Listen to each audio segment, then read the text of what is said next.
to go first. If I can have my panel join me on the stage. We're going from, as you said, Gen Z to boomers, so this should be an interesting leap. And once they're seated, I'm going to ask them to introduce themselves. But just a statistic to set the scene, and this is not a policy recommendation. If everybody over 50 in the EU were in one country, they would represent the third largest economy in the world. So before we kick off, I just want to pass over firstly to you. Andrew, can you introduce yourself? Hi, yeah, I'm Andrew Evans. I'm a co-founder and group CEO at Smart. Smart started life as within auto enrolment about 9 years ago. Has about 1.4 million members in the UK, but now is around the world, and 2/3 of our business is conducted outside of the UK, and we're in a few countries like the States, Dubai, and Hong Kong. Jayne?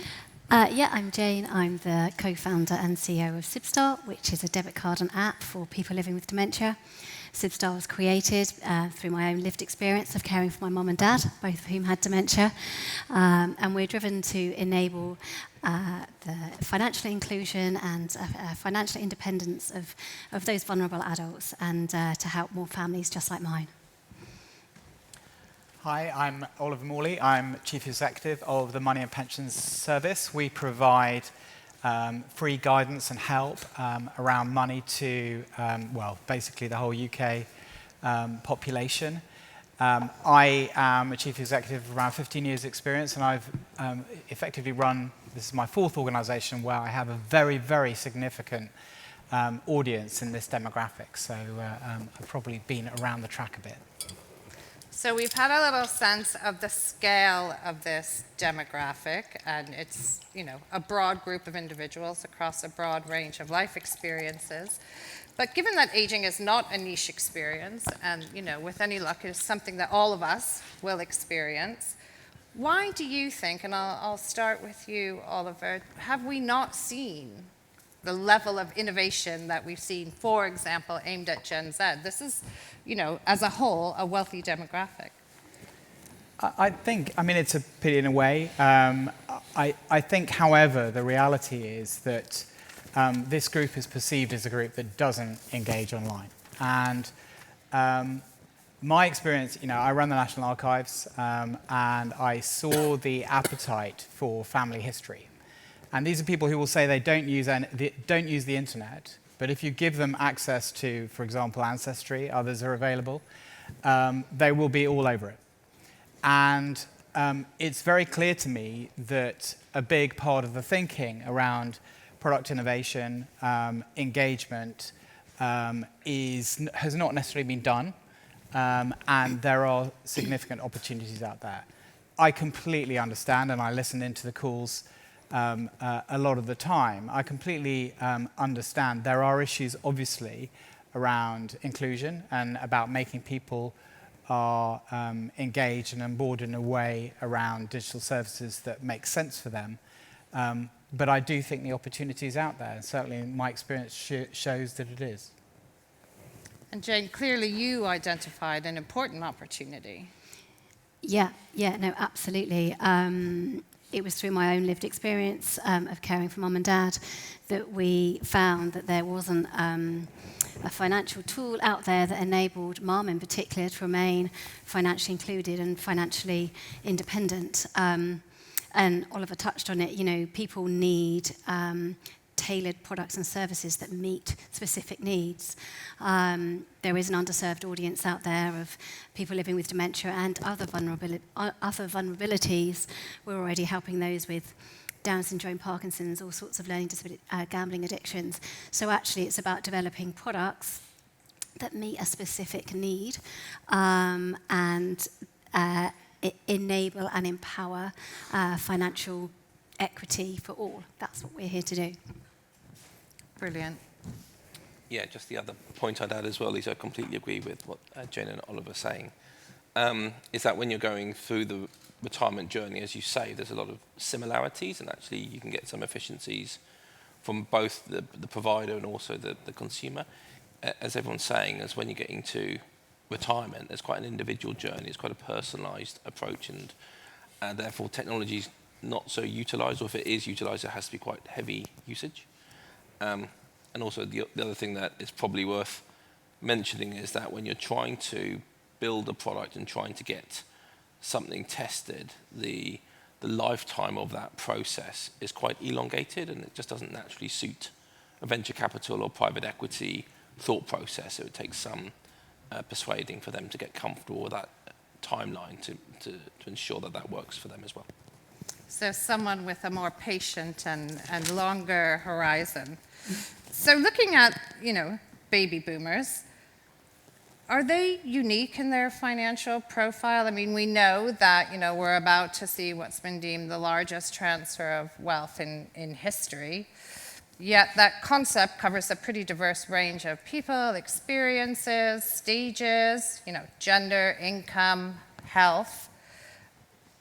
Some people in that group are still supporting children, but also helping parents, as many of us know. What is unique about this, and what needs to be considered when designing products and services for this group? I'll start. So our Money Helper website, we provide a huge amount of help and guidance there, and we obviously have a significant area around pensions and pension-wise. And our focus there is on making sure that people have a multitude of ways to get to us. So we do have face-to-face services via our partners, for example, Citizens Advice, and they do a really good job for those people who aren't able really to engage via the internet. And we absolutely get that. We were talking earlier, the really fundamental thing is that you are thinking for this generation in terms of multiple channels. That doesn't mean you can't do it effectively, but the preference is, even for those who are really digitally enabled, and as I said, the considerable number, to have the access to other channels, other opportunities to contact, because if something goes wrong, they really need to feel they can engage in that place. On the one hand, that may mean they're more expensive to serve, but also it does mean that you're meeting their needs, and given, as you say, the scale of this opportunity, it really is worthwhile thinking properly about that channel strategy. Jayne, do you find yourself dealing more with the children of this generation or directly with this generation? And what are some of the considerations that you've needed to take on board? Yeah, well, no, we certainly deal with the caregivers of this generation. We have all sorts of combinations that come to us. We have grannies and granddaughters. We have friends that support each other, husbands and wives, a daughter supporting their mums and dads, so all sorts of configurations. But the common theme is that they're all worried about their loved one. They're all worried about their financial vulnerability and want to protect them better and do a better job in looking after their savings for the long term. That's what I experienced as my mum's condition progressed. She definitely developed a liking for the Clarence counter at John Lewis and luxury skincare. And, she had great skin, but, she probably shouldn't have spent that much on skincare. But so, yeah, we need to understand the complexities of life as they get older, understanding the sort of family and the support network around these people, and then deliver a product that meets those needs. So building in financial controls that enable that independence and empowerment without completely taking away. Often it can be a one-size-fits-all and an all-or-nothing situation, whereas we're in that middle ground where we do empower that financial independence. I mean, it's interesting because for you, I presume the consideration isn't just about the age/stage, but the type of product you're offering. Yeah, so, but, what Oliver and Jayne are just saying is exactly right. They're just the same common themes are coming out. How do people go to a trusted information set, which is the money and pension service? It's people that they can turn to without potentially always the expensive advice. And then how do they then go down that journey as well? It's quite confusing for them, particularly retirement, when you're having to make quite difficult decisions. Perhaps you haven't been fully engaged as you get towards retirement, and suddenly you're entrusted with trying to make a decision which could impact you for the next 20 years.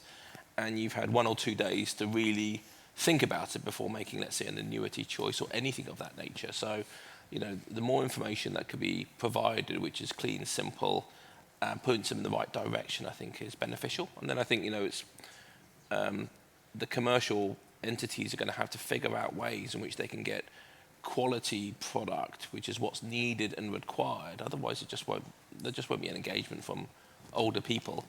And then hopefully there is a happy medium in the middle where everyone can benefit. It's interesting because I think across almost every panel today, no matter what the topic, we've talked about data, the power of data, the power of personalization. Yet, a lot of the products that we see just don't meet some of the needs of this particular generation. And, what do you think some of the opportunities are to do better, create more value, ensure greater financial resilience, financial health, because, this period of life could be another 50 years for some people. So, are we going to see something better coming out? I really hope so. I mean, it is strange to me that there is not notwithstanding some, obviously great exceptions, that there isn't the level of innovation in this space. And I don't just mean financial innovation, I also mean from a technology and a digital perspective that you would see in other spaces. And it seems, as I say, given the scale of the opportunity, there really should be a chance for people to have really good product. But up to the point of where the pension is effectively where you're moving into decumulation, after that point, it seems that it just stops. And I'd love to see some more thinking about how you could do more for people in that phase of life and that phase of enormous financial security in some cases, not all, I should be very clear, but there are really, really significant opportunities that seem not taken. And Jayne, I imagine data is crucial in terms of the product that you've created and in understanding people's changing capabilities and needs. Yeah, absolutely. We are building our business, and as we grow, and as we will eventually sit on a huge amount of data around how people living with dementia are the financial behaviours of people living with dementia. And there was a piece of research done by Johns Hopkins University a while ago saying that you can actually spot signs of dementia and symptoms in people's financial behaviours 6 years before an actual diagnosis of dementia. So, it's not just about the product we serve and the everyday help that we give these families. I hope that long term, the impact of what we're doing will not only have a great positive impact on the individual, day to day, the families, the family caregivers, the sons, daughters, whoever are looking after their loved ones, but also the wider society and wider community by enabling people living with dementia to remain active in their communities. We start to break down some of the stigmas and fears, and then ultimately have an impact on possibly the diagnosis rates of dementia, which is key to the long-term health of those people. Yeah, I mean, just adding to that, when you look at the level of innovation, I agree with Oliver that there isn't a tremendous amount. The equity release market's actually done a pretty good job over the past 20 years of cleaning up their reputation, but also their product set, and actually done more than a lot of the retirements and savings products markets, and actually trying to find a way to provide a product that is needed by people or wanted by people. There's going to be a lot of similarities across a number of geographies. There's an aging demographic in every Western civilization. Everyone's facing relatively similar challenges. That gives you the scale. So actually it provides the opportunity to really explore whether or not there are things out there which can be helpful to people. And I think, the more providers that look at this, the better, I think, for everyone. That's not happening yet, but it makes sense that as the aging demographic slowly unfolds, that it would make more sense for people to be looking at this.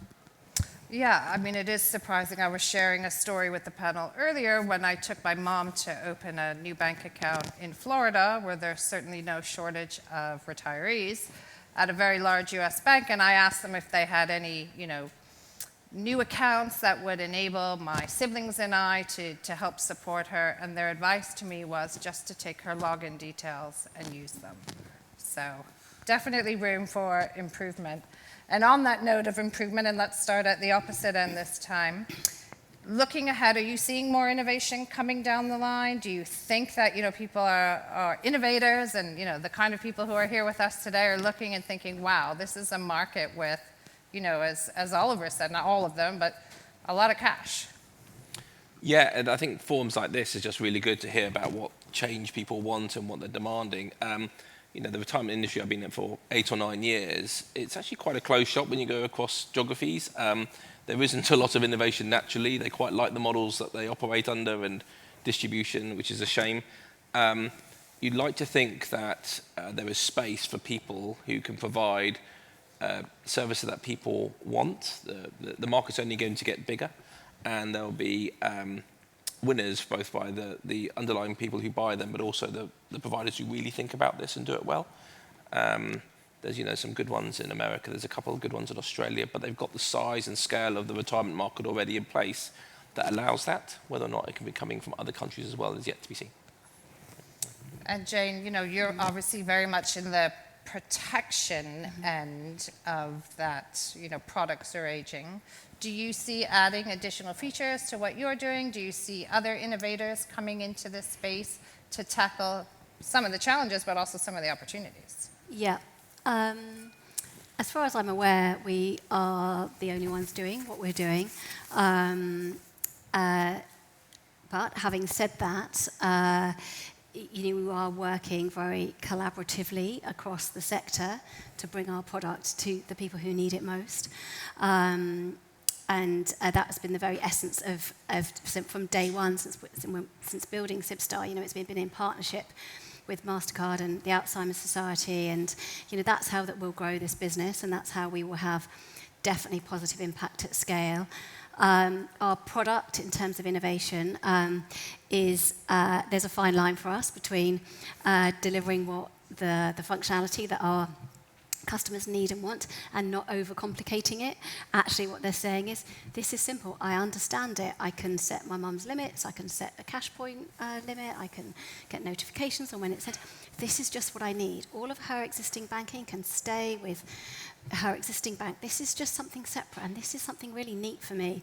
So actually, there are obviously lots of ideas for how we can innovate our product, but we have to only do that if that's what our customers ask us for, and that's what they need. We mustn't do it just for the sake because we like the idea, however tempting that is. And Oliver, I know you're relatively new in this particular role, but have you put together your innovation agenda? Yeah, look, in some ways what we do is we provide help and guidance to those people who have, in some cases, experienced a bad product. And so we kind of see some of the end results. And it's simple. I know it's difficult, but it's simple to say that really what people are looking for in this generation and Gen Z before are looking for a good, honest, transparent, value-generating product which fits in with their needs. And that, in the end, will also work for this generation as much as anyone. They have certain preferences, but it can absolutely work if you get the right thing. Absolutely, and that was dead on time. It's flashing 0. A great unifying note to end on. So I hope everyone can join me in thanking the panel. Fascinating conversation.